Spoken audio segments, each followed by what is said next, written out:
हाय, आता मी व्यायाम करून वर आलो आहे.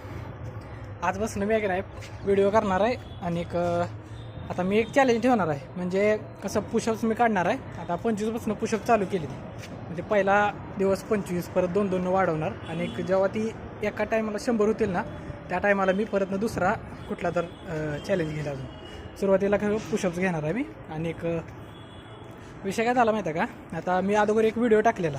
त्या व्हिडिओत आहे की नाही 68 किलो माझं वजन होतं आणि त्या 68 किलोवरनं परत 60वर आलो मी पुण्यात आलो. आणि तिथं पॅक दिसते ती माझं त्या व्हिडिओत. तुम्हाला तिथं त्याचा थंबनेल बघितला ना इंस्टाग्रामवर, 4था-5वा व्हिडिओ असेल त्याच्यावरून तुम्हाला कळेल. मग आता आहे का नाही, मी एकतर वजन वाढवायचं ठरवलं आहे. आता माझं आहे 56 किलो माझं वजन आहे. आणि मी पुण्यात आल्यावर 60वर आलो आणि 60वरून परत दिल्लीला गेल्यावर परत आणि तिथं 4 किलो वजन कमी झाले. मग तिकडं आलो मी 3-4 महिन्यात माझं 4-4.5 किलो वजन कमी झाले. मग मी आता मागल्या